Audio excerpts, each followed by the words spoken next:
Avant de commencer l'histoire, faites-nous savoir d'où vous regardez en laissant un commentaire ci-dessous.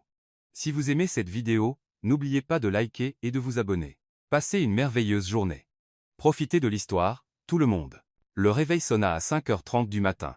Comme tous les jours, Sophia ouvrit les yeux dans la petite chambre qu'elle partageait avec 2 colocataires à Brooklyn.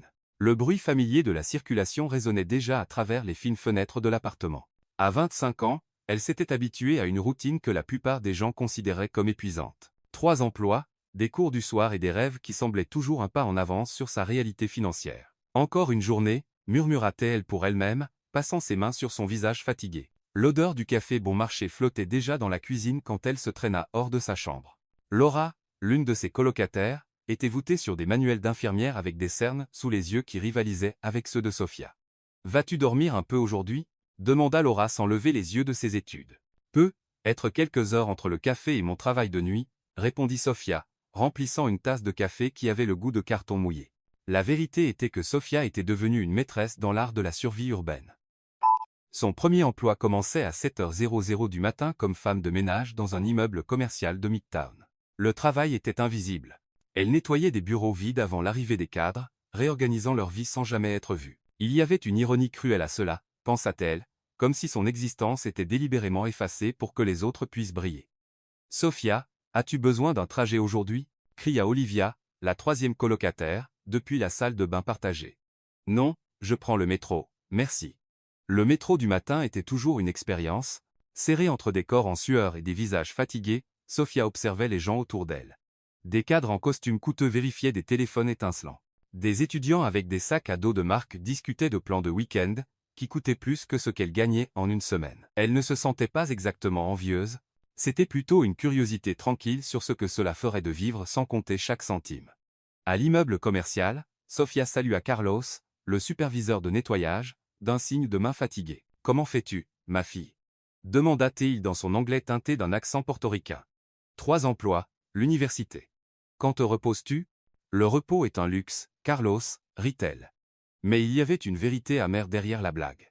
En passant l'aspirateur sur les tapis et en nettoyant les salles de bain, Sophia laissait son esprit vagabonder vers les cours d'administration des affaires de la veille au soir. Le professeur Thompson avait parlé de gestion stratégique, de la façon dont les entreprises prenaient des décisions qui affectaient des milliers de vies. Elle absorbait chaque mot comme des miettes d'un avenir qui semblait encore lointain mais possible. À 11h, elle se précipita au café de l'East Village où elle travaillait comme serveuse. L'endroit avait un charme bohème forcé fréquenté par des artistes émergents et de jeunes professionnels qui pouvaient se permettre 5 $ pour un cappuccino. « Sophia, la table-ci se plaint que le latte est froid » dit Victor, le gérant, sans lever les yeux de son ordinateur. « Je le refais » répondit-elle, ravalant son irritation. Le client à la table 6 était un jeune homme en costume qui gagnait probablement en un jour ce qu'elle gagnait en une semaine. « Désolé pour le désagrément » dit Sophia, remplaçant la boisson avec un sourire qu'elle avait perfectionné au fil des mois de pratique. « Faites plus attention la prochaine fois » répondit-il sans la regarder, comme si elle faisait partie des meubles.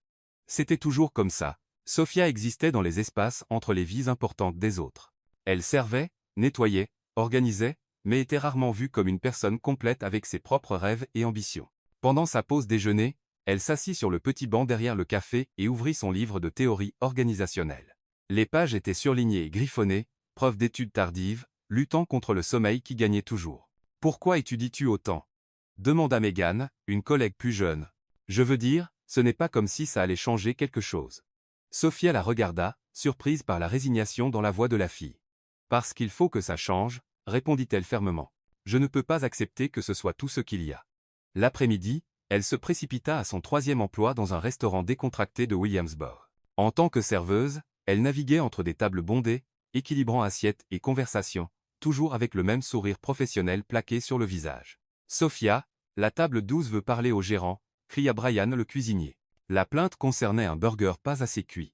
La cliente, une femme d'âge moyen avec des bijoux coûteux, parlait comme si Sophia était personnellement responsable de la déception culinaire. « C'est inacceptable. Ne savez-vous pas à qui vous avez affaire ? Je suis désolé. Je m'en occupe tout de suite, dit Sophia, gardant la voix calme malgré l'humiliation publique. Il était presque minuit quand elle rentra enfin. L'appartement était silencieux, ses colocataires déjà endormis. Sophia s'assit à la petite table de cuisine avec son livre étalé, une tasse de thé bon marché dans les mains. Ses yeux brûlaient de fatigue, mais elle avait un examen de comptabilité le lendemain matin. Chaque page lui était un pas vers un avenir différent, même quand cela semblait parfois impossible. Un jour, murmura-t-elle pour elle-même, tournant les pages. Un jour, ça en vaudra la peine. Son téléphone vibra. Un message de Nathalie, sa meilleure amie depuis le lycée. Salut, j'ai une opportunité de travail pour toi demain soir. Ça pourrait être intéressant. Sophia regarda le message, curieuse. Nathalie avait toujours des idées, certaines bonnes, d'autres pas tant que ça. Mais à ce moment, épuisée et entourée de livres, Sophia ne pouvait imaginer que ce simple message serait le premier fil dans une toile qui changerait complètement le tissu de son existence. Le téléphone sonna 3 fois avant que Sophia ne puisse répondre, encore à moitié endormie après seulement 4 heures de sommeil. « Sophia, es-tu réveillée ?» La voix joyeuse de Nathalie résonna dans la petite chambre. « Je le suis maintenant », grogna Sophia, regardant l'horloge.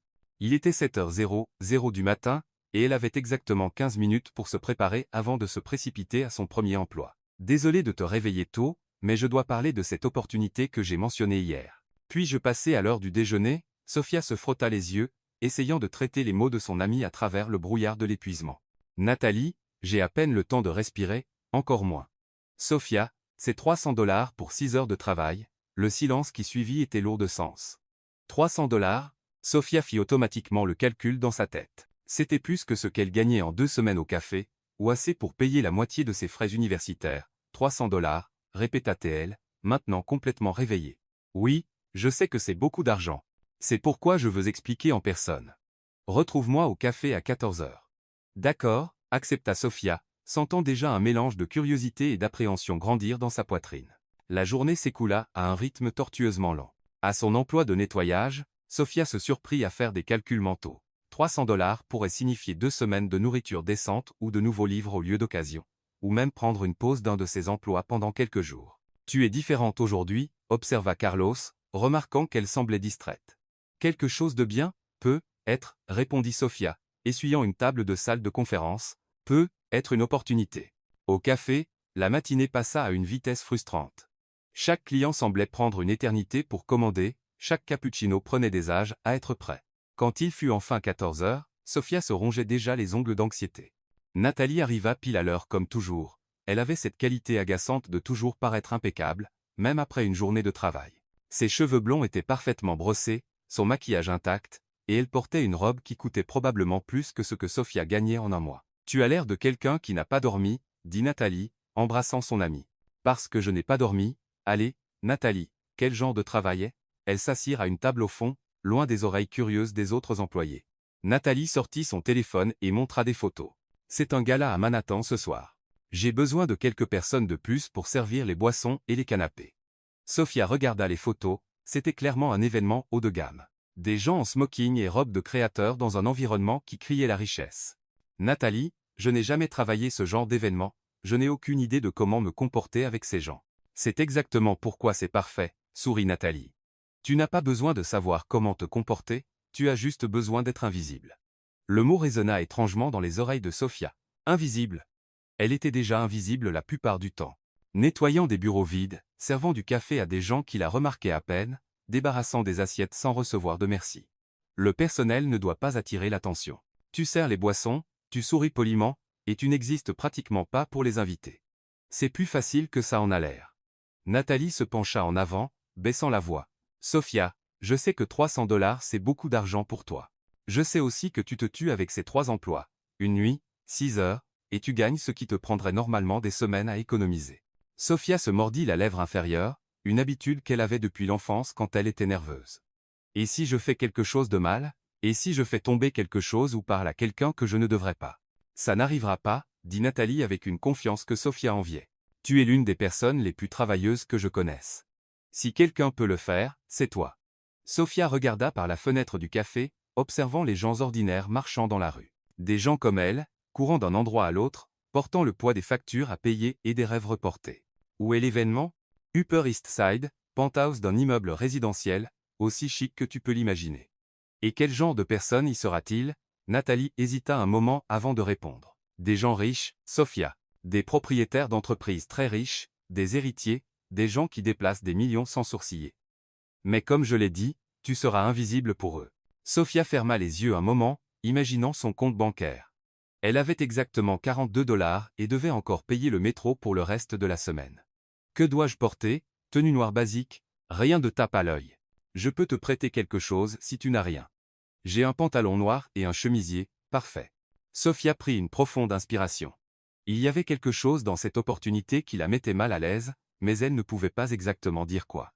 Peut-être était-ce juste la peur de l'inconnu ou le sentiment qu'elle était sur le point d'entrer dans un monde dans lequel elle n'était définitivement pas née. D'accord, dit-elle enfin, je le fais. Nathalie sourit, clairement soulagée. Super. Je t'enverrai l'adresse. Tu dois être là à 20h ce soir, demande Patricia Harrison. C'est la coordinatrice de l'événement. Patricia Harrison. Sophia répéta en mémorisant le nom. Sophia. Nathalie prit sa main à travers la table. Je sais que ça peut sembler intimidant, mais pense à l'argent, $300 pour une nuit. Quand as-tu eu pour la dernière fois cette somme sur ton compte? Sophia ne s'en souvenait pas. Peut-être jamais. Merci de penser à moi, dit Sophia, serrant la main de son amie. Quand Nathalie partit, Sophia resta à regarder par la fenêtre encore quelques minutes. Il y avait une sensation étrange dans l'air, comme si quelque chose d'important était sur le point d'arriver. Elle ne le savait pas encore.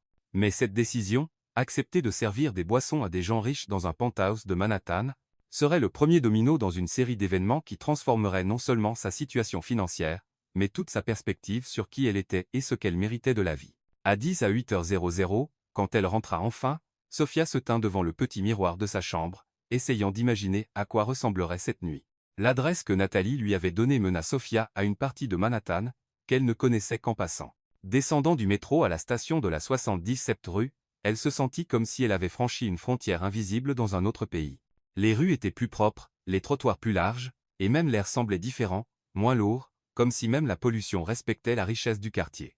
Sophia vérifia l'adresse sur son téléphone une fois de plus, son cœur battant plus vite à chaque pâté de maison qu'elle parcourait. Les immeubles autour d'elle étaient des monuments de pierre et de verre, des portiers en uniforme ouvrant les portes de voitures qui coûtaient plus que ce qu'elle gagnerait en 5 ans. Numéro 847, murmura-t-elle pour elle-même, s'arrêtant devant un gratte-ciel qui semblait toucher les nuages. L'entrée principale était tout en marbre avec des détails en bronze qui reflétaient les lumières dorées du hall. Sophia hésita sur le trottoir, observant d'autres personnes entrant. Des femmes en robe qui ressemblaient à des œuvres d'art. Des hommes en smokings impeccables, tous se déplaçant avec une confiance qu'elle n'avait jamais vue de près. « Puis-je vous aider ?» La voix venait d'un portier portant un uniforme plus élégant que n'importe quelle tenue que Sophia avait jamais possédée. Je fais partie du personnel pour l'événement au penthouse.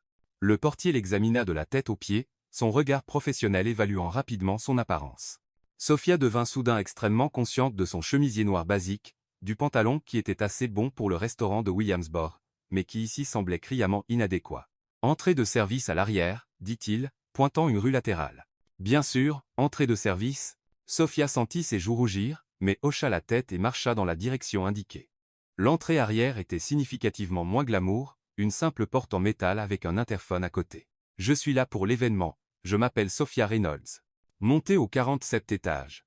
Quelqu'un vous attendra à l'ascenseur. » L'ascenseur de service était petit et sans décoration, très différent de l'ascenseur qu'elle avait vu dans le hall principal. En montant, Sophia essaya de se calmer, répétant mentalement les instructions de Nathalie. « Souris, sois poli, sois invisible. » Les portes s'ouvrirent directement dans une zone de service qui ressemblait plus à un centre de commandement militaire. Des personnes habillées en noir couraient dans tous les sens portant des plateaux, ajustant des arrangements floraux qui étaient plus grands et plus élaborés que n'importe quelle décoration que Sophia avait jamais vue. « Vous devez être Sophia. » Une grande femme d'environ 50 ans s'approcha avec une tablette à la main. Elle avait des cheveux blonds parfaitement coiffés et une expression qui suggérait une efficacité absolue. « Je suis Patricia Harrison, coordinatrice de l'événement. Enchantée de vous rencontrer, Madame Harrison. » Patricia suffit. « Avez-vous déjà travaillé des événements de ce niveau ?» Sophia hésita. La question sonnait plus comme un test que comme une curiosité genuine. « J'ai de l'expérience en service à la clientèle, je travaille comme serveuse. » Patricia l'analysa d'un regard critique, comme si elle évaluait si Sophia convenait à ce qu'elle avait en tête. Règle numéro 1, vous n'existez pas. L'invité ne doit pas remarquer votre présence à moins qu'il n'ait besoin de quelque chose. Règle numéro 2, pas de conversation inutile. Un oui, monsieur ou avec plaisir suffit. Règle numéro 3, si quelque chose va mal, vous venez me parler. Ne essayez pas de le gérer vous-même, compris. Super. Laura vous montrera où prendre les plateaux. L'événement commence dans 15 minutes. Sophia fut conduite à travers une cuisine professionnelle qui ressemblait à quelque chose d'une émission de télévision.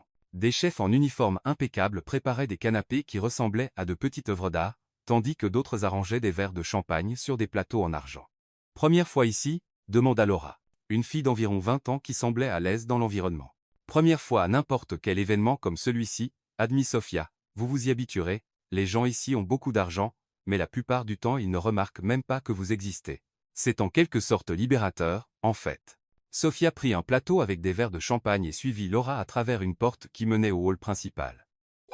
Ce qu'elle vit de l'autre côté lui coupa littéralement le souffle.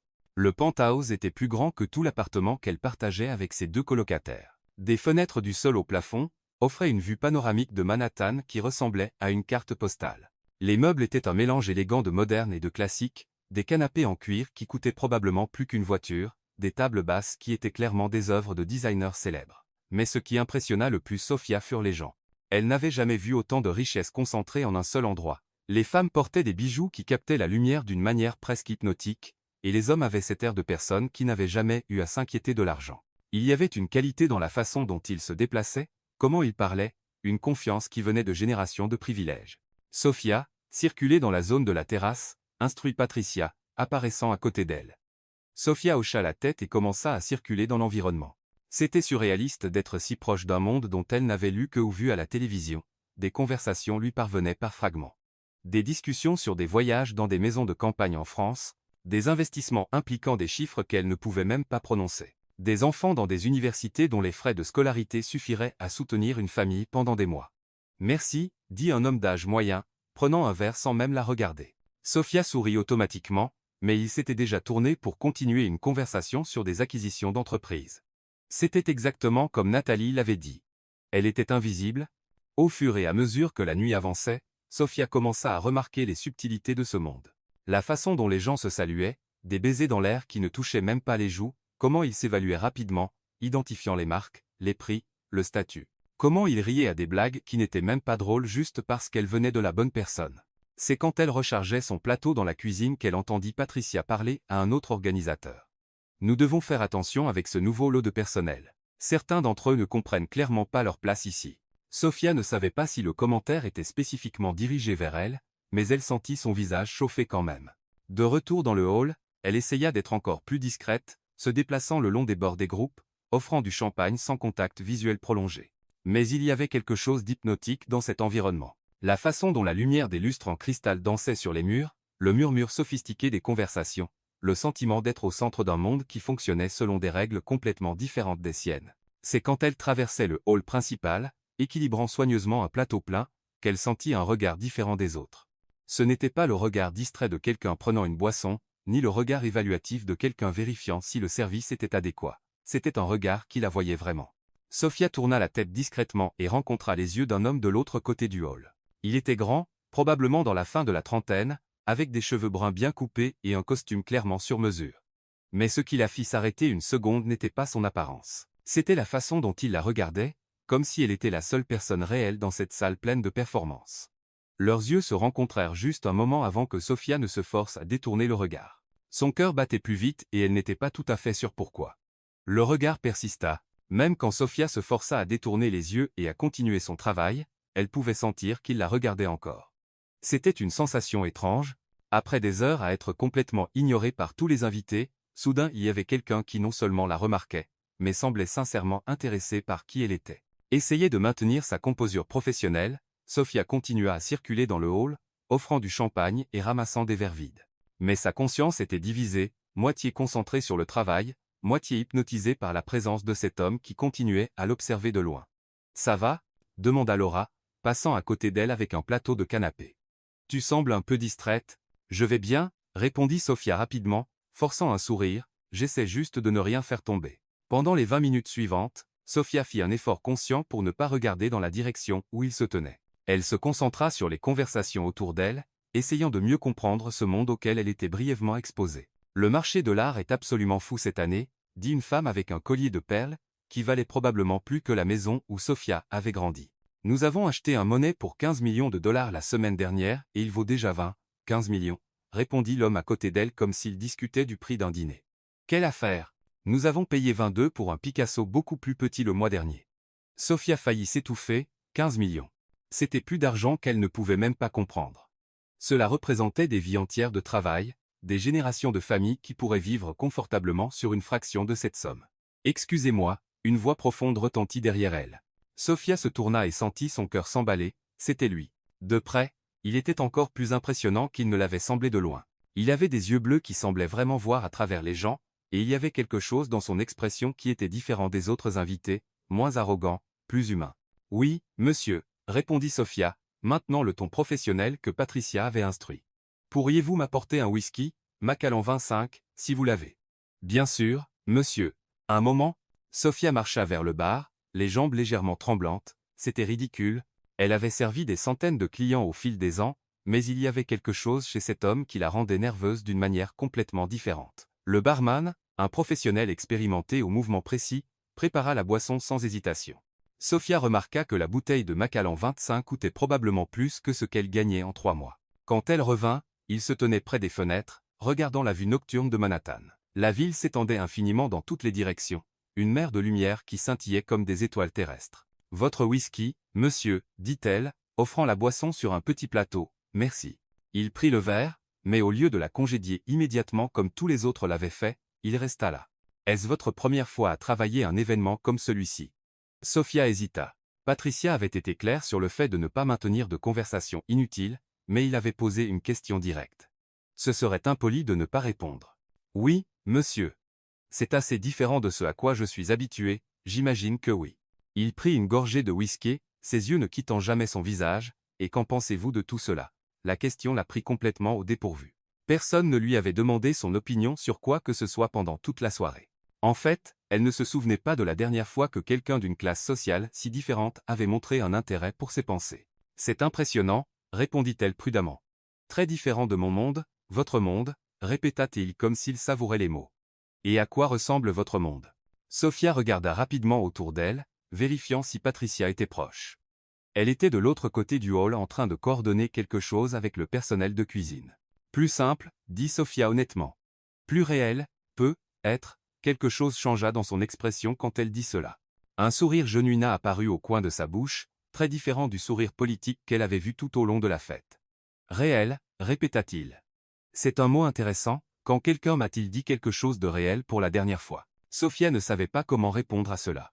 Il y avait une mélancolie dans sa voix qui contrastait complètement avec l'environnement glamour autour d'eux. « Ethan » une voix féminine interrompit le moment. Une femme stunning aux cheveux blonds parfaitement coiffés et une robe qui coûtait probablement plus que la voiture de Sophia si elle en avait une s'approcha d'eux. « Je te cherchais. Catherine Wittmann est là et tu sais comme elle se fâche quand tu ne la salues pas personnellement, bien sûr, Victoria. » Un moment, il se tourna vers Sophia. « Merci pour la boisson. »« Sophia, » dit-elle avant de pouvoir s'en empêcher. « Sophia, » répéta-t-il comme s'il mémorisait le nom. « Ethan Hayes, ce fut un plaisir de vous rencontrer, » et puis il était parti, tiré de nouveau dans le tourbillon social de la fête. Sophia resta là un moment, traitant ce qui venait de se passer, Ethan Hayes. Le nom lui semblait familier d'une certaine façon, mais elle ne pouvait pas identifier d'où. Sophia, la voix de Patricia claqua comme un fouet derrière elle. Qu'est-ce que vous faisiez? Sophia se tourna, son cœur battant pour une raison complètement différente maintenant. Il m'a demandé un whisky, madame. J'étais juste, vous lui parliez pendant 5 minutes. Patricia la fixa avec une expression qui indiquait clairement que Sophia avait franchi une ligne importante. Le personnel ne discute pas avec les invités, surtout pas avec Ethan Hayes. Je suis désolé, je ne savais pas. Ethan Hayes est l'héritier de l'un des plus grands empires immobiliers de New York. Il ne devrait pas être dérangé par une conversation occasionnelle du personnel. Sophia sentit son visage chauffé de honte et de colère. Elle n'avait dérangé personne. Il avait initié la conversation, avait posé des questions, avait semblé sincèrement intéressé par ses réponses. « Ça n'arrivera plus, dit-elle, gardant la voix contrôlée. J'espère que non, un mot sur ce genre de comportement atteignant les mauvaises oreilles, et vous ne travaillerez plus jamais à un événement décent dans cette ville. » Patricia s'éloigna, laissant Sophia seule près des fenêtres où elle avait parlé avec Ethan. Elle regarda la vue qu'il contemplait quelques instants auparavant, essayant de voir la ville à travers ses yeux. Que voyait quelqu'un né avec tant de privilèges quand il regardait toutes ces lumières? Pour le reste de la nuit, Sophia maintint une distance stricte avec Ethan Hayes, bien qu'elle ne puisse s'empêcher de le remarquer circulant dans le hall. Il semblait à l'aise dans cet environnement, saluant les gens, riant au bon moment, jouant parfaitement le rôle pour lequel il était né, mais de temps en temps elle attrapait son regard la cherchant à travers la foule. Et il y avait toujours quelque chose dans ses yeux bleus qui suggérait que leur conversation avait signifié plus pour lui qu'un simple échange poli avec le personnel. Quand l'événement se termina enfin à 2h00 du matin, Sofia était physiquement et émotionnellement épuisée. Patricia lui tendit les 300 $ en espèces sans cérémonie, comme si c'était une affaire purement transactionnelle. Descendant dans l'ascenseur de service, Sofia ne pouvait pas sortir Ethan Hayes de sa tête. Il y avait quelque chose chez lui, la façon dont il l'avait vraiment écouté, comment il avait semblé sincèrement intéressé par sa perspective qui était complètement différente de n'importe quelle interaction qu'elle avait jamais eue avec quelqu'un de ce monde. Marchant dans les rues vides vers le métro, Sofia se surprit à imaginer ce que ce serait de vivre dans un monde où des conversations réelles étaient possibles à travers les barrières de classe. Elle ne savait pas encore qu'Ethan Hayes pensait exactement la même chose. 3 jours après l'événement, Sofia pouvait encore sentir le poids des 300 $ dans sa poche. Elle avait payé la moitié de ses frais universitaires en retard et acheté assez de nourriture pour 2 semaines.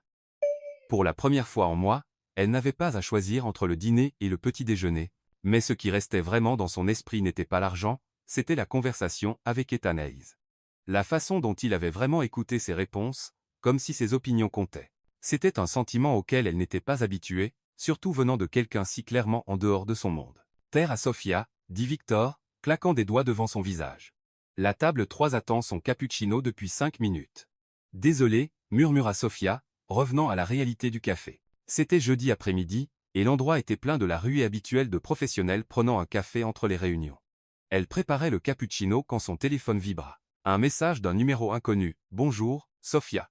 Ici est Anaïs. Nathalie m'a donné votre numéro, j'aimerais vous parler si possible. » Sofia faillit lâcher la tasse qu'elle tenait. Comment Nathalie avait-elle son numéro? Et plus important, pourquoi voulait-il lui parler? Sofia, qu'est-ce que tu fous? Victor apparut à côté d'elle, clairement irrité. Le cappuccino déborde, elle éteignit rapidement la machine, nettoya le désordre et livra la boisson au client. Ses mains tremblaient légèrement quand elle tapa sa réponse. « Bonjour, monsieur Hayes. Bien sûr, nous pouvons parler. » La réponse vint presque immédiatement. « Pouvez-vous me rencontrer demain? Il y a un café sur l'Upper West Side, Café Lucinda au 82 et Columbus, 14h00. » Sofia regarda autour du café où elle travaillait. Le contraste entre cet environnement et celui où il proposait de se rencontrer était absurde. Mais il y avait quelque chose dans l'invitation qui l'intriguait profondément. « J'y serai. » Le vendredi, Sofia quitta son emploi de nettoyage tôt, prétendant qu'elle ne se sentait pas bien. Techniquement, ce n'était pas un mensonge, son estomac churnait de nervosité. Café Lucinda était exactement le genre d'endroit qu'elle avait imaginé, élégant sans être ostentatoire, avec un décor sophistiqué et des prix qui lui firent tourner les yeux. Sofia arriva 15 minutes en avance, commanda un simple café qui coûtait presque autant que ce qu'elle dépensait en nourriture pour une journée entière, et choisit une table dans un coin. Ethan arriva pile à 14h, portant un jean foncé et une chemise décontractée qui coûtait probablement plus que le salaire mensuel de Sofia. Même habillé plus casual. Il y avait quelque chose chez lui qui criait le privilège. Sa posture, la façon dont les gens se poussaient automatiquement pour le laisser passer. Sofia, sourit-il, s'approchant de la table. Merci d'être venu. Merci pour l'invitation, M. Hayes. Ethan, s'il vous plaît. Il s'assit en face d'elle, commandant un espresso à la serveuse, qui apparut instantanément en remarquant sa présence. Comment allez-vous? Êtes-vous rentré chez vous en toute sécurité après la fête? Oui, merci de demander. Il y eut un silence légèrement inconfortable pendant qu'il remuait du sucre dans son café. Sofia ne savait pas à quoi s'attendre de cette conversation, et clairement il cherchait les bons mots. Puis-je être honnête avec vous? Demanda-t-il enfin. Bien sûr. Je n'ai pas pu arrêter de penser à notre conversation de mardi, à votre réponse quand j'ai demandé si votre monde était plus réel. Non, ce ne l'était pas. C'était la chose la plus genuine que quiconque m'ait dit en moi, peut être en année. Il se pencha en avant, ses yeux bleus fixés sur les siens. Avez-vous une idée du temps que ça fait que personne ne m'ait dit quelque chose de réel? Sofia ne savait pas comment répondre à cela. Il y avait une vulnérabilité dans sa voix qui contrastait complètement avec l'environnement privilégié d'où il venait. Parlez-moi de vous, continua-t-il. De votre vraie vie. Pendant l'heure suivante, Sofia se surprit à parler plus qu'elle ne l'avait fait en mois, des 3 emplois, des études jusqu'à l'aube, du rêve d'un avenir où elle n'aurait pas à compter chaque centime. Ethan écouta avec une attention qu'elle n'avait jamais expérimentée, posant des questions qui montraient qu'il était sincèrement intéressé. « Et vous ?» demanda-t-elle enfin. « À quoi ressemble grandir dans votre monde ?» Ethan rit, mais il y avait de l'amertume dans le son. « Le privilège vient avec ses propres prisons, j'ai toujours su que ma vie était déjà planifiée avant même que je sois né. Hériter de l'entreprise, épouser quelqu'un du bon cercle social, perpétuer l'héritage familial. Mais vous devez avoir des choix, vous le penseriez, n'est-ce pas ?» Il prit une gorgée de café. Mais quand vous grandissez en entendant que vous avez des responsabilités envers les générations futures, que des centaines d'emplois dépendent de vos décisions, que la réputation familiale est entre vos mains, les choix deviennent illusoires. Et qu'est-ce que vous vouliez vraiment faire? Architecture sociale, projet de logement pour les personnes à faible revenu, utiliser les ressources pour créer quelque chose qui comptait vraiment. Il sourit tristement, pas exactement ce que mon père avait en tête quand il m'a envoyé à la Harvard Business School. Sophia absorbait cette révélation quand son téléphone sonna. C'était Nathalie. Sophia, es-tu libre pour travailler ce soir? Même événement que la semaine dernière, même paye. Sophia regarda Ethan, qui avait clairement entendu la conversation. C'est Patricia Harrison encore? Demanda-t-elle. Comment savez-vous? Parce que Victoria Whitman organise une autre fête ce soir, probablement au même endroit. Sophia hésita. La première expérience avait été intense, mais l'argent. Vous devriez y aller, dit Ethan. Mais cette fois, si Patricia est rude avec vous, je veux que vous me le disiez. Pourquoi? Parce que certaines personnes doivent apprendre que avoir de l'argent ne leur donne pas le droit de traiter les autres comme s'ils étaient invisibles. Sophia arriva à l'événement à 20 h, plus confiante cette fois parce qu'elle connaissait déjà l'environnement. Patricia la salua avec la même froideur professionnelle qu'avant, mais il y avait quelque chose de différent dans son regard, une évaluation plus prudente. Même règle qu'avant, dit Patricia, surtout sur le fait de ne pas déranger les invités avec des conversations inutiles. La fête était plus petite que la précédente, mais pas moins opulente. Sophia reconnut certains visages de la semaine précédente, y compris Victoria Whitman, qui semblait être le centre de l'attention dans une robe qui coûtait probablement plus qu'une voiture. Pendant 2 heures, tout se passa normalement. Sophia circulait avec des plateaux, étant efficacement invisible quand cela arriva. Elle passait près d'un groupe de femmes quand l'une d'elles, la même qui avait parlé d'acheter des monnaies la semaine précédente, renversa du vin rouge sur le tapis perçant clairement coûteux. « Oh mon Dieu !» s'exclama la femme. « Quelle catastrophe !» Sophia s'accroupit immédiatement pour aider, attrapant des serviettes pour essayer de nettoyer autant que possible avant que la tâche ne s'incruste. « Que faites-vous » La voix de Patricia coupa l'air comme une lame. Sophia leva les yeux, encore agenouillée sur le sol. « J'essayais d'aider avec la tâche, levez-vous immédiatement. » Patricia la tira par le bras avec plus de force que nécessaire. « Vous ne touchez à rien dans cette maison sans permission. » Le groupe de femmes avait arrêté de parler et regardait la scène. Sophia sentit son visage brûler d'humiliation en se levant. « J'essayais juste d'aider, vous essayez d'attirer l'attention, » dit Patricia assez fort pour que plusieurs personnes entendent. « Les filles comme vous font toujours ça. Vous pensez que vous pouvez infiltrer ce monde en prétendant être utile. » Sophia se sentit comme si on l'avait giflée. « Les filles comme moi.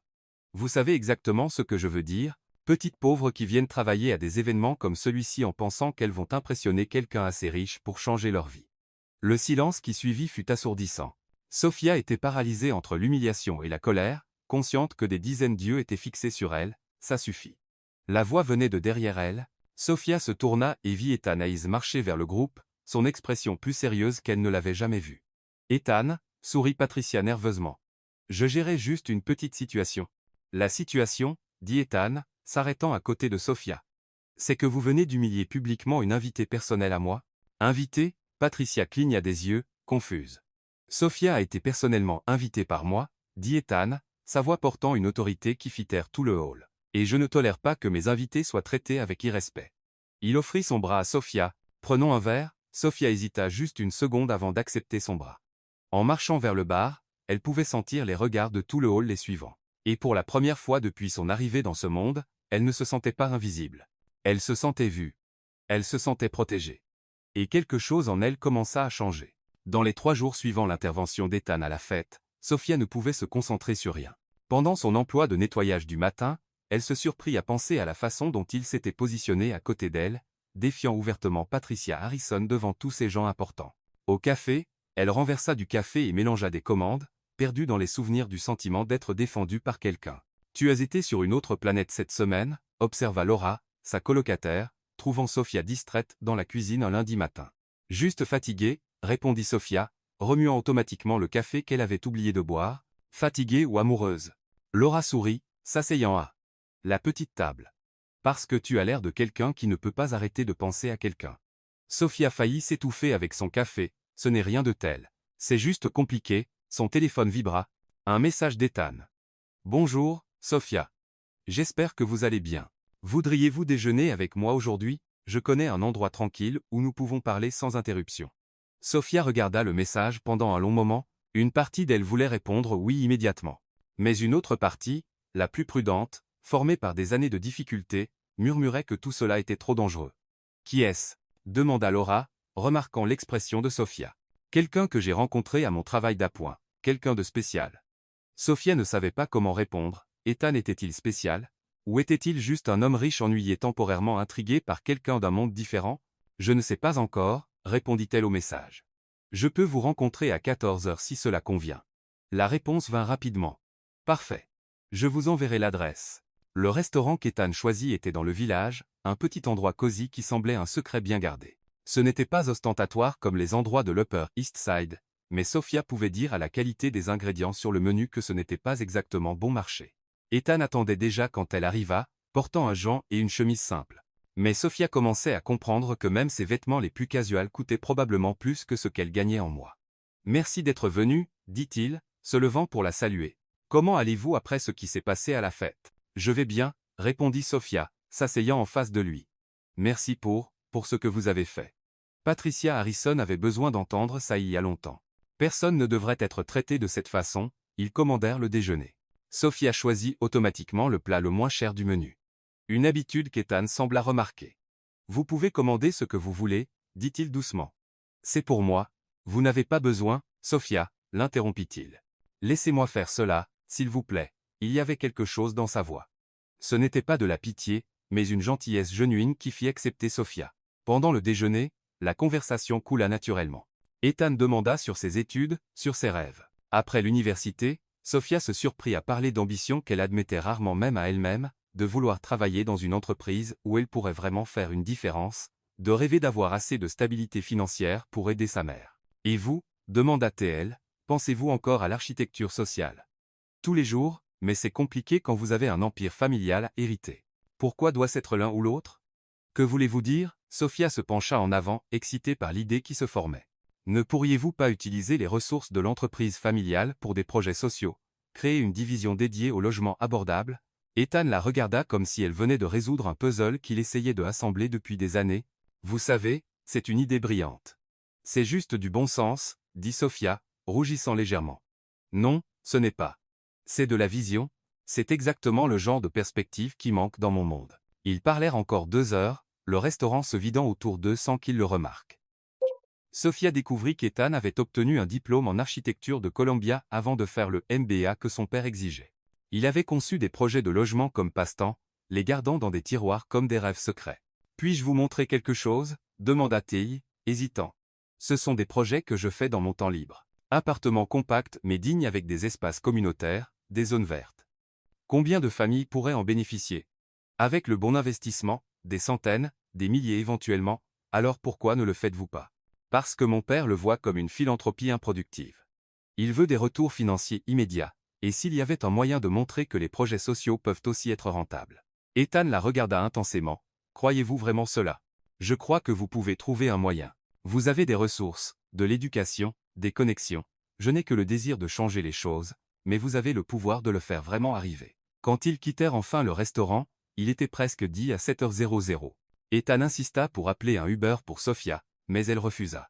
Je dois prendre le métro de toute façon, je dois travailler au restaurant à 10 à 8h00. 3 emplois, murmura-t-il. Comment faites-vous? C'est ce qui doit être fait. Ils marchèrent ensemble jusqu'à la station de métro. À l'entrée, Ethan hésita. Sophia, puis-je vous poser une question personnelle? Vous pouvez. Sortez-vous avec quelqu'un? Je veux dire, voyez-vous quelqu'un? Sophia sentit son cœur s'emballer. Je n'ai pas le temps pour des relations. Et vous? Rien de sérieux. Ma mère essaie toujours de me présenter des filles de famille convenables. Ils se tinrent à l'entrée de la station, les gens se précipitant autour d'eux. Sophia, dit enfin Ethan, je sais que nous venons de mondes très différents, mais j'aimerais vraiment vous revoir, pas comme une faveur ou par pitié, parce que j'apprécie vraiment votre compagnie. Sophia regarda dans ses yeux, cherchant des signes que c'était juste un caprice temporaire d'un homme riche, mais ce qu'elle vit était de la sincérité et peut être quelque chose de plus. J'aimerais cela aussi, répondit-elle. Ethan sourit, le premier sourire vraiment heureux qu'elle ait vu de lui. Que diriez-vous d'un dîner vendredi? Je connais un endroit dans le village que vous aimerez. D'accord, mais je paie ma part. Sophia, je suis sérieux, Ethan. Si nous allons faire cela, cela doit être en égo. Il sembla comprendre que cela était important pour elle. D'accord, vous choisissez l'endroit, alors. Sophia descendit les escaliers du métro avec un sourire qu'elle ne pouvait effacer. Pour la première fois depuis longtemps, elle avait quelque chose à attendre avec impatience qui n'impliquait pas le travail ou les études. Elle ne savait pas encore qu'Ethan se tenait à l'entrée de la station, la regardant disparaître dans la foule avec l'expression de quelqu'un qui venait de découvrir quelque chose de précieux qu'il ne savait pas qu'il cherchait. Ni qu'elle n'imaginait que 3 pâtés de maison plus loin dans un café coûteux, Béatrice Hayes recevait un rapport détaillé d'un enquêteur privé sur la serveuse que son fils rencontrait. 2 semaines s'étaient écoulées depuis que Sophia et Ethan avaient commencé à se rencontrer régulièrement. Ce qui avait commencé comme des dîners décontractés s'était transformé en longues promenades dans Central Park, des conversations dans de petits cafés, et une connexion qui surprenait les deux par sa profondeur. Il découvrit qu'Ethan était différent de quiconque elle avait jamais rencontré. Il écoutait vraiment quand elle parlait, se souvenait de petits détails sur sa vie, et il y avait une gentillesse en lui qui contrastait avec le monde froid d'où il venait. Ethan, de son côté, trouva en Sophia une authenticité qu'il avait oubliée existait. Elle n'avait pas d'arrière-pensée, n'était pas impressionnée par son argent, et challengeait ses idées respectueusement, mais fermement. C'était un vendredi soir quand Ethan suggéra qu'elle vienne à son appartement pour le dîner. « Je peux cuisiner pour vous » avait-il dit pendant une promenade le long de Riverside. Rien d'extravagant, juste nous deux à parler. Sophia hésita. Aller à son appartement semblait un pas significatif vers quelque chose de plus sérieux. « Vous n'avez pas à vous inquiéter » ajouta Ethan, remarquant son hésitation. « Pas de pression. Je veux juste un endroit où nous pouvons parler sans que des serveurs nous interrompent. » L'appartement d'Ethan était sur l'Upper East Side, occupant 2 étages d'un immeuble d'avant-guerre. Quand Sophia entra, elle fut impressionnée non par l'opulence, bien qu'elle fût clairement coûteuse, mais par le bon goût. C'était élégant sans être ostentatoire, avec des livres d'architecture éparpillés sur les tables et des plantes qui montraient que quelqu'un y vivait vraiment. « C'est beau », dit-elle, observant les grandes fenêtres qui offraient une vue sur le parc. « Merci. Je l'ai décoré moi-même, ma mère le détestait. Disait que ça avait l'air trop intellectuel pour un Hayes. » Ethan avait préparé un dîner simple mais délicieux, saumon grillé, asperges, et un vin qui coûtait probablement plus que ce que Sophia gagnait en une semaine. Ils mangèrent dans le salon, assis par terre sur des coussins comme un pique-nique intérieur. « Parlez-moi de votre famille » demanda Sophia, prenant une gorgée de vin qui lui faisait légèrement tourner la tête. « Mon père a bâti l'empire de rien » dit Ethan, réfléchissant. Il était toujours obsédé par le statut, par prouver que nous étions importants. Ma mère, elle est née riche, donc pour elle c'était toujours naturel. Et vous, j'ai toujours eu l'impression de jouer un rôle, l'héritier parfait avec les bons amis, faisant les bons choix. Il la regarda jusqu'à ce que je vous rencontre. Que voulez-vous dire? Avec vous, je peux juste être moi-même. Je n'ai pas besoin d'impressionner qui que ce soit ou de maintenir une image. Sophia sentit son cœur s'emballer. Il y avait une intensité dans son regard qui la laissait sans souffle. Ethan, Sophia, puis-je être honnête sur quelque chose? Elle hocha la tête. Je tombe amoureux de vous. Les mots restèrent suspendus dans l'air entre eux. Sophia sentit comme si le monde s'était arrêté un moment. Je ressens quelque chose de très fort pour vous, aussi, admit-elle, sa voix presque un murmure. Ethan s'approcha lentement, lui donnant le temps de s'éloigner si elle le voulait. Quand leurs lèvres se rencontrèrent, c'était différent de n'importe quel baiser que Sophia avait jamais expérimenté. C'était doux mais intense, chargé de semaines de tension accumulée. Quand ils se séparèrent, tous deux respiraient irrégulièrement. Sophia, murmura Ethan, son front touchant le sien. Oui, es-tu sûr de cela? De nous? En réponse, elle l'embrassa à nouveau, cette fois avec plus d'urgence. Ethan la tira plus près, ses mains trouvant sa taille caressant doucement sur son chemisier, ils se déplacèrent vers le canapé. Les baisers devenant plus profonds, plus nécessaires. Ethan glissa ses doigts dans ses cheveux, émerveillé par la douceur. Sophia se sentait comme si elle fondait sous son toucher, une sensation complètement nouvelle prenant possession de son corps. Ethan, murmura-t-elle contre ses lèvres. Je n'ai jamais fait cela avant. Il s'arrêta immédiatement, se reculant assez pour regarder dans ses yeux. Jamais, Sophia sentit des larmes de nervosité commencer à se former dans ses yeux. C'est ma première fois, admit-elle, des larmes coulant maintenant sur son visage. Je sais que vous êtes probablement habitué à des femmes plus expérimentées. Ethan essuya ses larmes avec son pouce, son toucher incroyablement doux. Sophia, regardez-moi. Elle leva les yeux, trouvant une expression de tendresse absolue sur son visage. Il n'y a aucune hâte. Cela n'a pas à être aujourd'hui. Cela n'a pas à être jamais si vous ne le voulez pas. Ce qui compte, c'est comment vous vous sentez. Je le veux, dit-elle d'une voix tremblante mais déterminée. Je veux être avec vous, je suis juste nerveuse. Ethan la serra dans ses bras, la tenant contre sa poitrine. Il n'y a rien à craindre, nous irons lentement à votre rythme. Si vous voulez arrêter à n'importe quel moment, vous n'avez qu'à le dire. Ils passèrent l'heure suivante simplement à s'embrasser et à parler doucement. Ethan fut incroyablement patient. laissant Sophia s'habituer à chaque nouvelle sensation. Quand ils se déplacèrent enfin vers la chambre, c'était parce qu'elle était prête. Ce qui se passa entre eux fut marqué par une intimité émotionnelle qui transcendait le physique. Ethan fut doux et prudent, murmurant des mots d'encouragement, vérifiant constamment si elle allait bien. Sophia découvrit une passion en elle qu'elle ne savait pas exister. Ses ongles trouvant son dos dans les moments de plus grande intensité, leur corps se déplaçant en harmonie parfaite. Ensuite, allongée entrelacée, Sophia pleura à nouveau, mais cette fois de bonheur et de soulagement. « C'était parfait », murmura-t-elle contre sa poitrine. « Vous êtes parfaite », répondit Ethan, embrassant le haut de sa tête. Ethan, oui. Merci d'avoir rendu cela spécial, merci de m'avoir fait confiance. Ils restèrent éveillés jusqu'à l'aube, parlant de tout et de rien, découvrant de petits détails l'un sur l'autre. Sophia lui parla de ses peurs concernant l'avenir, de comment elle se sentait parfois perdue dans le monde. Ethan parla de la pression de vivre une vie qu'il n'avait pas choisie, de comment elle avait changé sa perspective sur ce qui comptait vraiment. Quand Sophia s'endormit enfin dans ses bras, Ethan resta éveillé plus longtemps, la regardant dormir, et sachant avec une certitude absolue que sa vie avait changé pour toujours. Il ne savait pas encore que le lendemain matin sa mère l'attendrait à l'entrée de l'immeuble avec une proposition qui testerait tout ce qu'ils avaient construit ensemble. Sophia se réveilla dans l'appartement d'Ethan enveloppé dans des draps qui coûtaient probablement plus que son salaire mensuel, mais se sentant plus riche qu'elle ne l'avait jamais été dans sa vie. La lumière du matin filtrait à travers les grandes fenêtres, et elle pouvait entendre Ethan dans la cuisine, probablement en train de faire du café. « Bonjour, Belle », dit-il quand elle apparut dans la cuisine portant l'une de ses chemises. La vue d'elle dans ses vêtements fit quelque chose remuer dans sa poitrine. « Bonjour », répondit Sophia, encore timide après l'intimité de la nuit précédente. Ethan la tira dans ses bras, l'embrassant doucement. « Comment vous sentez-vous »« Heureuse », admit-elle. « Différente, comme si tout avait changé. »« Salette », convint-il. « Pour le mieux. » Ils prirent le café ensemble, planifiant de passer toute la journée ensemble, quelque chose qu'ils parvenaient rarement à faire à cause des multiples emplois de Sophia. Mais l'univers avait d'autres plans. Le téléphone de Sophia sonna à 9h00 du matin. C'était le superviseur de l'immeuble où elle travaillait au nettoyage. « Sophia, j'ai besoin que vous veniez aujourd'hui, la personne qui couvrait votre shift ne s'est pas présentée. Mais c'est samedi et je vous ai dit que je ne pouvais pas.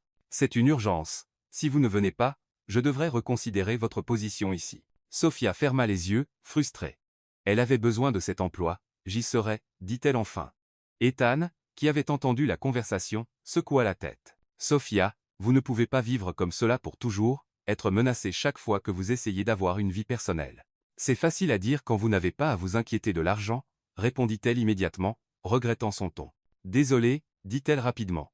Je ne voulais pas paraître ingrate, vous n'avez pas à vous excuser, vous avez raison. Je ne comprends pas complètement vos pressions. Il tint ses mains, mais je veux comprendre. Je veux aider. Sophia quitta l'appartement d'Ethan à 10h00 du matin, promettant d'appeler dès qu'elle aurait fini le travail. Elle brillait encore de la nuit précédente, marchant dans les rues de Manhattan avec un sourire qu'elle ne pouvait effacer. C'est quand elle attendait le bus qu'une Bentley noire s'arrêta au bord du trottoir à côté d'elle. La fenêtre arrière descendit, révélant une femme d'environ 60 ans aux cheveux blonds parfaitement coiffés et des bijoux qui valaient probablement plus qu'une maison. Sophia Reynolds. La voix était polie mais froide. Oui, je suis Béatrice Hayes, la mère d'Ethan. J'aimerais vous parler. Sophia sentit son estomac tomber. Elle avait imaginé qu'éventuellement elle rencontrerait la famille d'Ethan, mais pas comme cela, pas quand elle traitait encore l'intensité de la nuit précédente. « Madame Hayes, dit Sophia, essayant de garder la voix stable. C'est un plaisir de vous rencontrer. Montez dans la voiture, s'il vous plaît. Ça ne prendra pas longtemps. » Ce n'était pas vraiment une invitation. Sophia monta dans le véhicule, impressionnée malgré elle par l'intérieur luxueux. Béatrice Hayes était encore plus intimidante de près. Elle avait cette beauté artificiellement préservée que l'argent pouvait acheter, et des yeux qui semblaient évaluer et calculer chaque mouvement. « Vous semblez surprise », observa Béatrice alors que la voiture commençait à bouger. « Un peu », admit Sophia. « J'imagine, Ethan n'amène généralement pas de personnes de votre cercle social à la maison. » La pause avant personne de votre cercle social était délibérée et coupante. « Madame Hayes, si vous avez quelque chose à dire, soyez directe s'il vous plaît. » Béatrice sourit, mais il n'y avait pas de chaleur dans le geste. « Je vois que vous avez de la personnalité, cela explique l'intérêt temporaire de mon fils, temporaire. Cher, je vais être franche avec vous parce que je crois au respect de l'intelligence des gens, même quand ils sont hors de leur élément. » Béatrice ouvrit un sac à main coûteux et en sortit une enveloppe. Ethan traverse une phase. Il a toujours été idéaliste, a toujours voulu sauver le monde. Vous faites partie de cette phase. Sophia se sentit comme si on l'avait frappée à l'estomac. Ce que vous avez, continua Béatrice calmement, est un fantasme. Ethan réalisera éventuellement qu'il a besoin de quelqu'un qui peut se tenir à ses côtés dans son monde. Quelqu'un qui comprend les responsabilités qui viennent avec notre nom.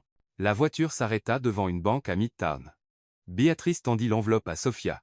Il y a 50 000 $ ici. Assez d'argent pour que vous finissiez l'université, obteniez un appartement décent, commenciez une vraie vie. Sophia regarda l'enveloppe comme si c'était un serpent venimeux. Essayez-vous de m'acheter?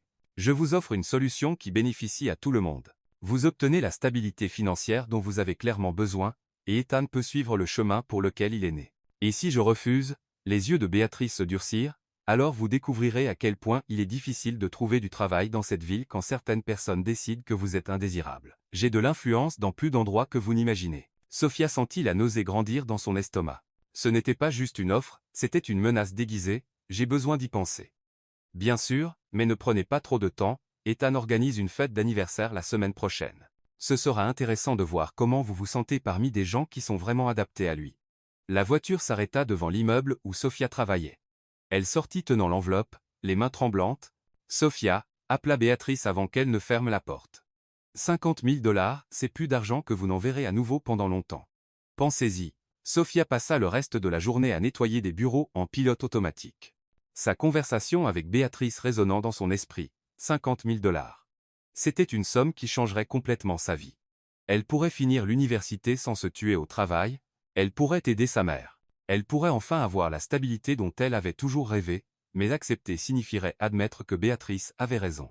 Que ce qu'elle et Ethan avaient n'était qu'un fantasme temporaire. Quand elle rentra, elle trouva 3 messages affectueux d'Ethan sur son téléphone demandant comment était sa journée et disant qu'il ne pouvait pas arrêter de penser à elle. Sophia s'assit sur le lit avec l'enveloppe dans les mains. Des larmes coulant sur son visage. Pour la première fois de sa vie, elle devait choisir entre l'amour et la sécurité financière, et elle n'avait aucune idée de quel choix elle pourrait vivre avec les conséquences. Pendant 3 jours, Sophia porta l'enveloppe avec 50 000 $ dans son sac comme si c'était une bombe sur le point d'exploser. Elle n'avait pas répondu au message d'Ethan, prétendant être occupée avec du travail supplémentaire, mais la vérité était qu'elle ne pouvait pas le regarder en sachant ce que sa mère avait offert. 50 000 $.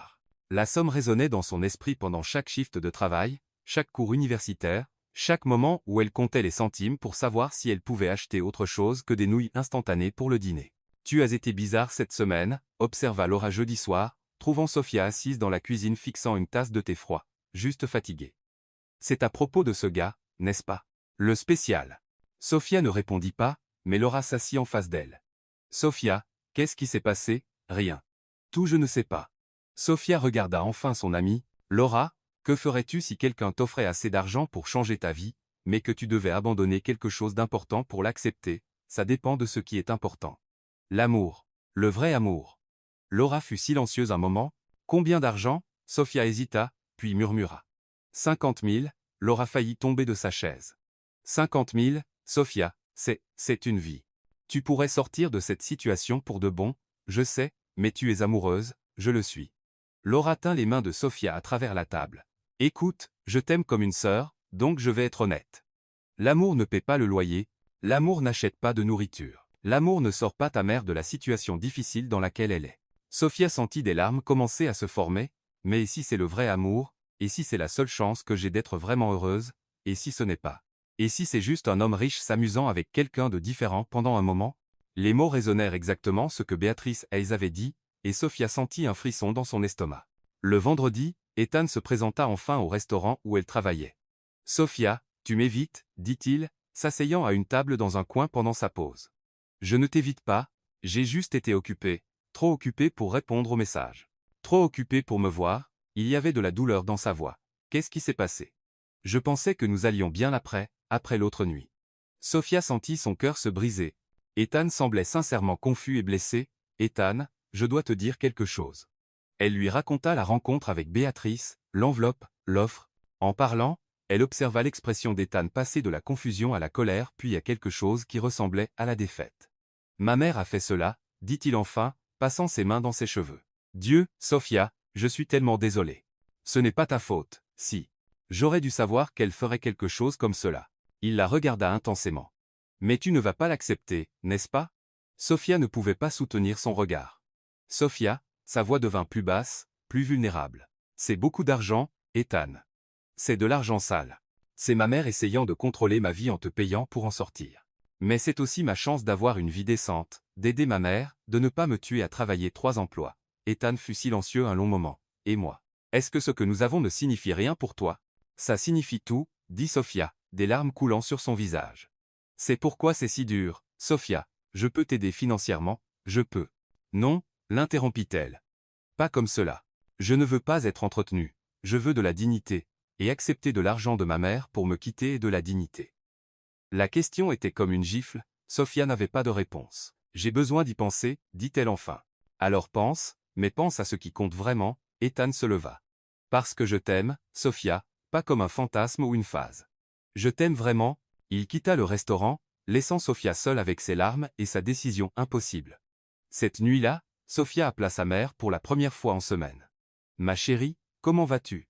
La voix aimante traversa la ligne. Maman, si tu avais la chance d'avoir beaucoup d'argent, mais que tu devais abandonner quelque chose d'important pour l'obtenir, que ferais-tu? Ça dépend de ce qui est important, chérie, l'amour. Sa mère fut silencieuse un moment. Sophia, connais-tu l'histoire de comment j'ai rencontré ton père? Un peu. Il venait d'une famille riche, ils m'ont offert de l'argent pour le quitter, beaucoup d'argent. Sophia sentit son cœur s'arrêter. Et l'as-tu accepté? J'ai failli, nous galérions, j'étais enceinte de toi, ça semblait la chose sensée à faire. Qu'est-ce qui a changé ton avis? Ton père s'est présenté à ma porte la nuit avant que je donne ma réponse. Il a dit que peu importait ce que sa famille pensait, que nous allions construire notre propre vie ensemble, et nous l'avons fait. Ce n'était que quelques années, mais c'était les années les plus heureuses de ma vie. Sophia ferma les yeux, se rappelant le père qui était mort quand elle avait 12 ans. Maman, regrettes-tu de ne pas avoir pris l'argent? Jamais. Parce que j'ai appris que le vrai amour est rare, chérie. Tu peux obtenir de l'argent de nombreuses façons, mais l'amour, le vrai amour, tu ne le trouveras peu, être qu'une fois dans ta vie. Après avoir raccroché, Sophia s'assit dans la petite chambre regardant l'enveloppe sur la commode. 50 000 $ ou Ethan, sécurité financière, ou la possibilité de vrai bonheur. Le lendemain matin, elle prit sa décision, Sophia appela Béatrice Hayes, et elles arrangèrent de se rencontrer au même endroit où elles avaient parlé pour la première fois. J'espère que vous avez pris la bonne décision, dit Béatrice quand Sophia monta dans la Bentley. Je l'ai, répondit Sophia, rendant l'enveloppe. Je n'accepterai pas votre argent, l'expression de Béatrice se durcit. Vous faites une erreur, jeune fille, vous choisissez le fantasme sur la réalité. Je choisis l'amour sur la peur, répondit Sophia. Et je veux que vous sachiez que peu importe ce que vous ferez, vous ne pourrez pas nous séparer. Ce qu'Ethan et moi avons est réel. Nous verrons, dit Béatrice froidement. Sophia sortit de la voiture, se sentant comme si elle venait de livrer une bataille. Elle avait choisi Ethan, choisi l'amour, choisi de croire qu'ensemble ils pourraient surmonter n'importe quel obstacle. Maintenant, elle devait juste le trouver et découvrir s'il voulait encore se battre pour eux, aussi. Sophia trouva Ethan dans son appartement assis sur le même canapé où ils avaient partagé leur première nuit intime. Il regardait par la fenêtre avec une expression distante, et quand elle entra en utilisant la clé qu'il lui avait donnée la semaine précédente, il se tourna avec un mélange d'espoir et d'appréhension sur le visage. « Sophia, dit-il, se levant rapidement, tu es venue. J'ai refusé l'argent, dit-elle sans détour, observant un soulagement immédiat laver ses traits. Ethan traversa la pièce en 2 pas et la tira dans ses bras. Je savais que tu ferais le bon choix. Ce n'était pas facile, admit Sophia, reposant sa tête sur sa poitrine. 50 000 $, c'est beaucoup d'argent pour quelqu'un comme moi. Et c'est exactement pourquoi je sais que tu m'aimes vraiment, dit Ethan, embrassant le haut de sa tête. Parce que tu as choisi quelque chose d'incertain avec moi au lieu d'une sécurité garantie sans moi, Ethan. Sophia se recula assez pour regarder dans ses yeux. Ta mère n'abandonnera pas. Elle essaiera de nous séparer d'autre façon. Alors nous devrons lui prouver que nous sommes là pour rester. Comment? Ethan sourit. Et il y avait une détermination dans ses yeux que Sophia n'avait jamais vue auparavant. D'abord, je vais mettre en œuvre cette idée que tu m'as donnée. La division de projets sociaux dans l'entreprise, je vais montrer à mon père que le logement abordable peut être rentable. Et s'il n'accepte pas, alors je démarrerai ma propre entreprise avec ou sans l'approbation de la famille.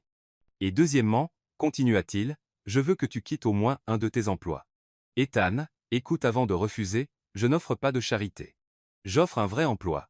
Je veux que tu travailles avec moi sur le projet de logement, tu as des insights sur les vrais besoins que je n'aurai jamais.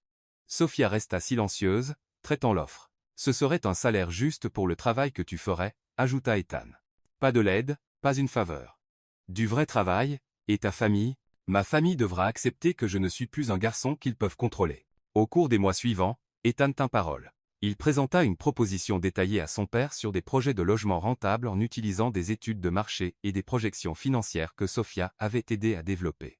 À la surprise des deux, Robert Hayes fut intrigué par les chiffres. Le marché du logement abordable a du potentiel, admit-il lors d'une réunion tendue au bureau familial. Mais je veux des retours garantis, papa, certains investissements valent plus que l'argent, répondit Ethan. Ils valent la réputation, l'héritage, l'impact social.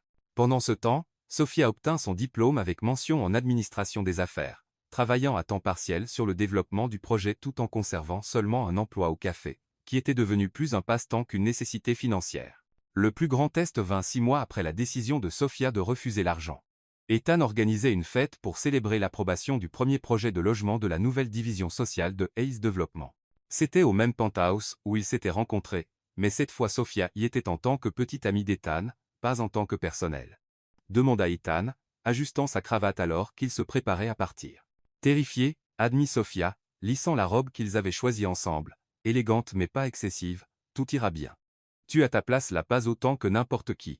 La fête était bondée de l'élite new-yorkaise, mais la dynamique était complètement différente cette fois. Sofia était au bras d'Ethan, présentée comme sa petite amie, recevant des compliments sincères pour son travail sur le projet de logement.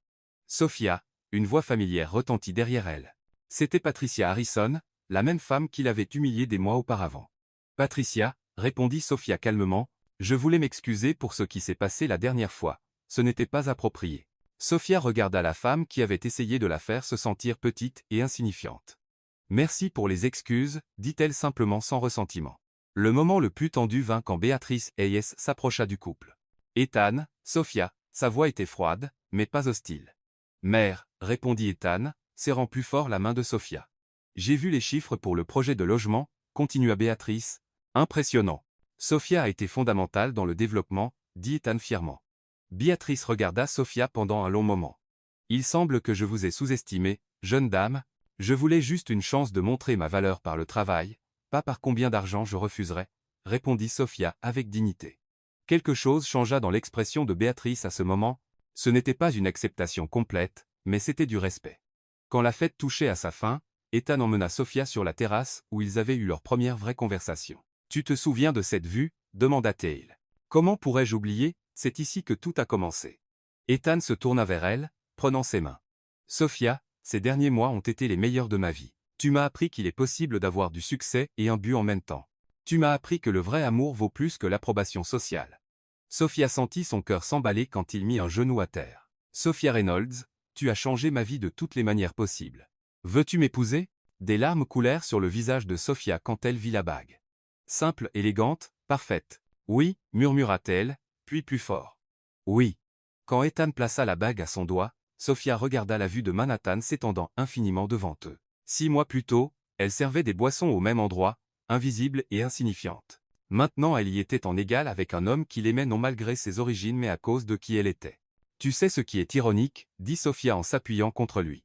Quoi? Ta mère avait raison sur une chose, tu m'as sauvé, mais je t'ai sauvé aussi. Ethan rit, l'embrassant sous les lumières de la ville. Je pense que nous nous sommes sauvés mutuellement. Et là, au même penthouse où les mondes s'étaient heurtés, deux cœurs trouvèrent leur maison l'un dans l'autre. Prouvant que parfois le vrai amour ne surmonte pas seulement les différences sociales, il les transforme en force. Et ainsi Sofia découvrit que le vrai amour n'est pas de trouver quelqu'un de votre monde. C'est de trouver quelqu'un prêt à construire un nouveau monde avec vous. Parfois le courage de refuser ce qui est facile nous mène à ce qui est extraordinaire. Parce qu'en fin de compte, ce ne sont pas les différences qui nous séparent, mais plutôt le manque de courage de voir au-delà d'elles.